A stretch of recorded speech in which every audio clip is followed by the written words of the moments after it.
Let's begin with the latest announcement by Speaker Dogara, the announcement of the key officers of the House of Representatives. Are you satisfied now that everything is all right and that you've put the final nail in the coffin of crisis in the House?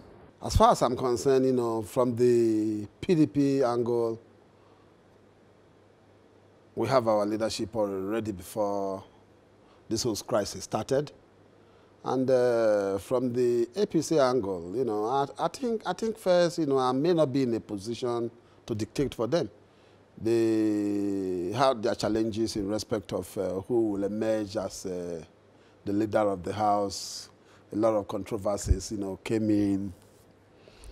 Lagos State wanted Femi Gbajabiamila from day one for other positions, and the party's intervention in the business of the House actually infuriated or upset so many members of the House. But at the end of the day, the beautiful thing is that they have all disagreed to agree, and they have a leadership that is already in place. So as far as I'm concerned, yes, I'm in agreement with what they have done, knowing fully well that they had their challenges. But like I said, the beautiful thing about it is that they disagree to agree as a political party. As far as those positions has been announced, I adopt them hook, line, and sinker. It has solved that problem. So long as there is no crisis on the floor of the House, we can continue with our legislative business. If there are challenges, probably at the committee levels, we'll be able to add or subtract. So, I'm not going to bother myself with the issue of federal character, because federal character borders purely on, appointive position.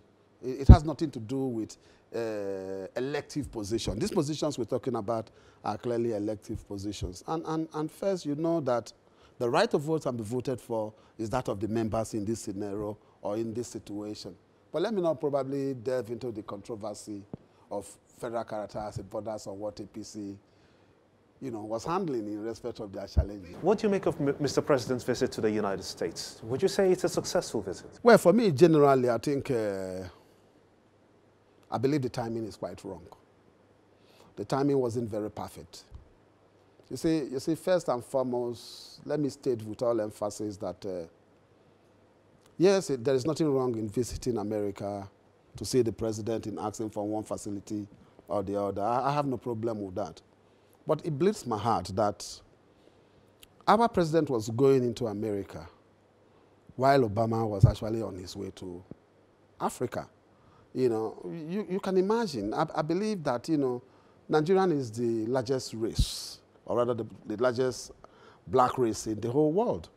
I think we will have had the opportunity and privilege of listening to Obama, or rather even discussing whatever we want to discuss with him, either Kenya here or back home here.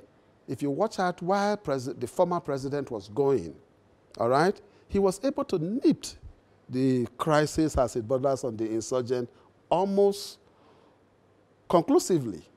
But you saw how we were able to comb the Sambisa forest, liberated most of those towns. But today it's almost a different scenario. People are being slaughtered on a daily basis. We told them from day one that we should not only rely on American as a source of ammunition, because with the Lehi law, it has created a major problem. But you realize then that the same APC people told the world that no, there was nothing like that, we were just probably playing pranks. But when they went to America, they were confronted with the same Lehi law. And those are some of these things that we keep saying. Even look at the trip generally, all right? Look at the caliber of men and women that were on that trip. As a nation, with the level of qualified women that we have in this country, you couldn't even see any woman that was on that trip. Majority of Nigerians in line with population are women. Are we saying that we don't even have capable women anymore to run the business of this country?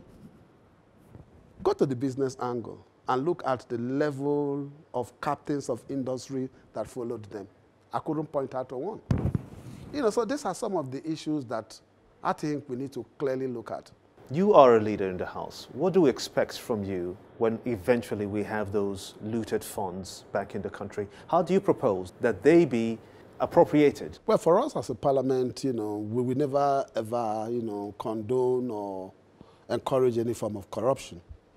I think if you even take a look at the provision of Section 88 and 89 of the Constitution, it gives us that right, powers to carry out investigation, to check corruption, wastage, and a host of other issues. So we definitely encourage Mr. President to do everything possible to recover those alleged. If there is any form of corruption, any form of looted wealth that, is being alleged on a continuous basis, it is important that, we Nigerians should know.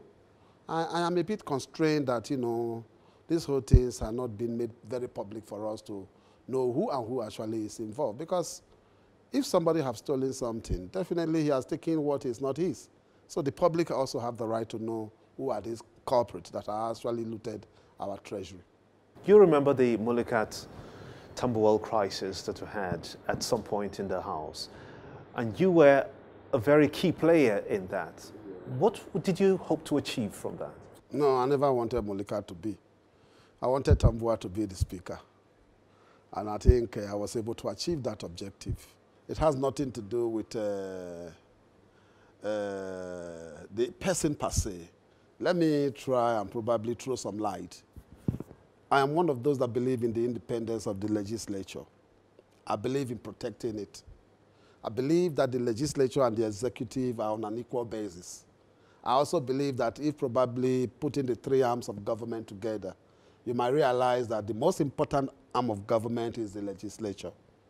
And in a situation where the executive will come in and say, no, this is who they want for their speaker, in line with parliamentary practice and procedure, I think that is very, very wrong. And I would never, ever support it. If you watch me continuously, anytime I make comments, I've always said that I want to leave Parliament better than I met it.